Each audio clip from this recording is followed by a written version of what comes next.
Bismillah, salatu salam ala sharaf al-mursalin.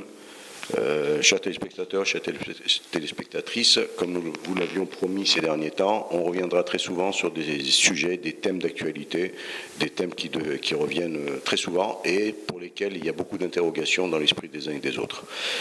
Aujourd'hui, nous sommes à quelques jours de Eid al-Adha, de l'Eid al-Kibir, comme certains l'appellent également, de la fête du mouton, comme également certains autres l'appellent, et de la fête du pèlerin également, parce qu'en fait, c'est un événement religieux particulier où l'ensemble des pèlerins, qui se chiffrent à coups de millions, se regroupent en Arabie Saoudite, à la Mecque et à Médine al-Munawwara et Mecca al-Mukarrama, لتأدية الفرض الخامس من فروض الإسلام.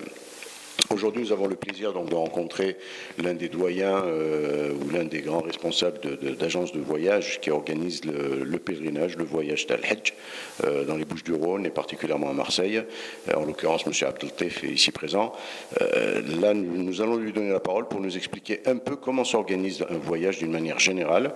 Ensuite, on rentrera dans quelques détails et quelques grandes interrogations et également les difficultés que rencontrent les pèlerins avant leur départ. Bismillah ar-Rahman ar-Rahim. Salam alaikum wa rahmatullahi wa barakatuh. Alors, la question principale, c'est pour le pèlerin, c'est le choix. La première chose, c'est le choix. Pourquoi je choisirais telle ou telle agence? Pourquoi je choisirais tel ou tel forfait? Pourquoi je choisirais tel ou tel chef de groupe? Donc, d'abord, il faut clarifier certaines choses. La première chose à clarifier, c'est qu'il y a des agences qui sont agréées ici en France, soit à Marseille, à Lyon, à Paris, à Saint-Étienne, qui sont agréés par le ministère de Hajj.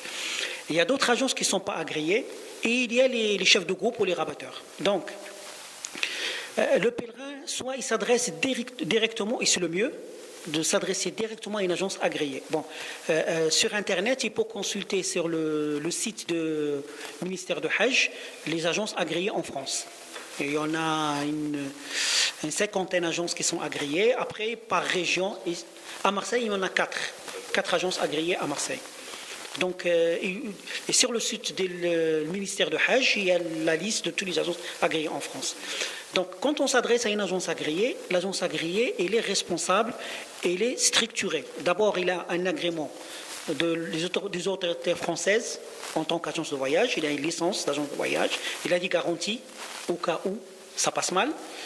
Il a un quota délivré par le ministère de Hajj, un agrément. Et il subit un cahier de charge.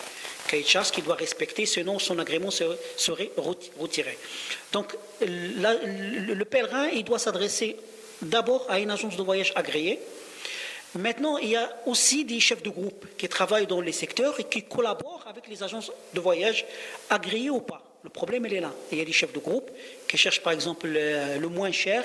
Alors, ils cherchent des agences qui ne sont pas agréées et qui cherchent des visas qui ne sont pas... c'est des visas qu'on appelle des visas moujamela, qui peut y arriver à la dernière minute et comme il ne peut pas y arriver. Donc, une agence agréée, c'est la sécurité totale.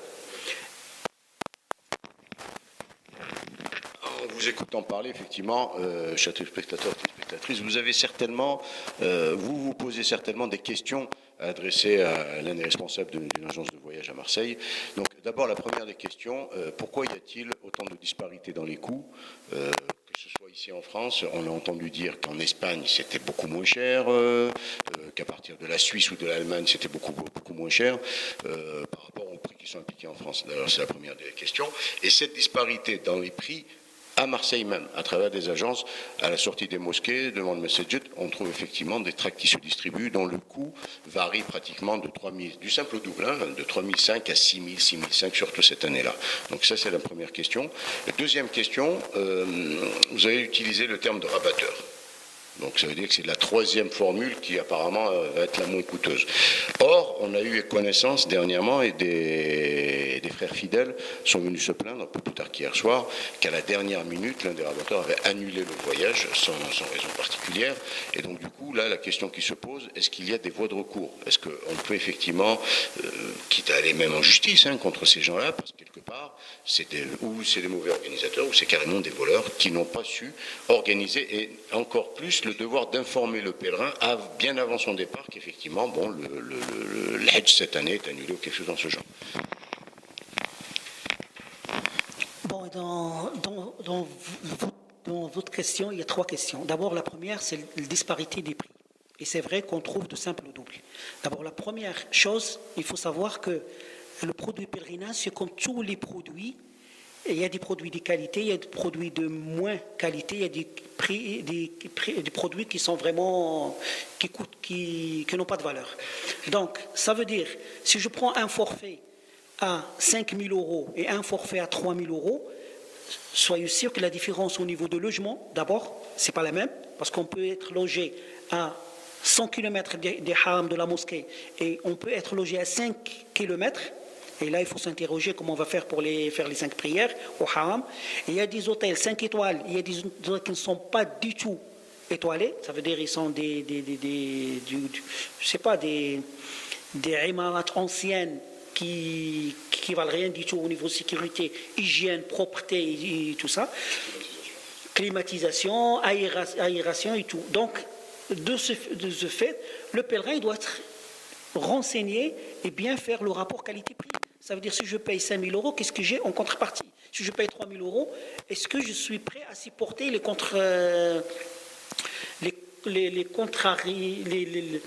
contrariétés de ce logement, de ce transport? Parfois, il y a des transporteurs qui vont aller jusqu'à Amman et ils rentrent par car, 24 heures de car.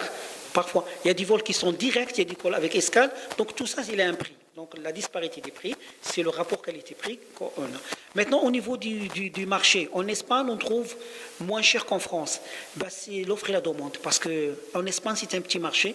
La demande, elle n'est pas encore aussi forte qu'en France. Là, on trouve en France l'immigration, ça a quand même débuté depuis les années 60. L'Espagne, c'est récent. Il n'y a pas des familles structurées. Il y a des gens qui habitent, par exemple, moi, je suis du Maroc, je connais des Marocains qui, leur famille, ils vivent au Maroc et ils font le va-et-vient en Espagne. Ce qui fait qu'il n'y a pas encore une immigration structurée comme en France. Donc le marché, il n'est pas demandeur. Dans ce cas, les prix ils sont tirés vers le bas. C'est l'offre et la demande. En France, en Suisse, c'est la même chose.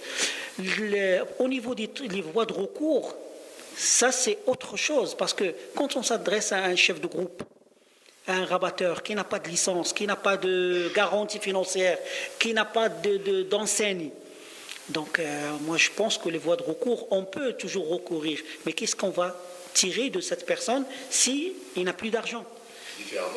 Différemment d'une agence de voyage qui a déjà une caution auprès de l'État, qui a une licence, qui a un nom, une enseigne et qui a quand même une banque. Donc là, les voies de recours sont vraiment existantes. Dans l'autre cas, je ne pense pas. On peut faire toujours des recours, mais on ne va rien en tirer. Bien d'autres interrogations nous viennent à l'esprit, bien sûr, comme par exemple en ce moment, en cette période, vous connaissez très bien donc Manasik al-Hajj, en cette période, que font nos pèlerins actuellement? En ce moment, à vrai dire, le pèlerinage ne commence que le 8e jour de Dhul Hijjah. Ça veut dire qu'il va commencer, la fête, ça va être le mercredi, le mardi, donc ça va commencer le dimanche. Le dimanche là, que les pèlerins vont monter à Minan. À Minan, ils vont rester jusqu'à le 9e jour, ils vont aller à Arafat. Et le 15, le mardi, qui sera la fête. Actuellement, ils sont tous à Mecca. Donc les derniers, peut-être les derniers arrivés de Médine, mais ils sont tous à Mecca en attendant après-demain pour monter à Minan. Inch'Allah. Taqabbalallahu hajjahum wa ja'alu mabrur. Ja'alna min haoula.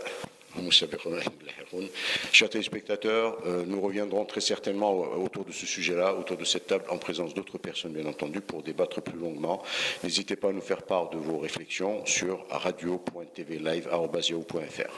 Sur ce, je vous dis salam alaikum et à très bientôt.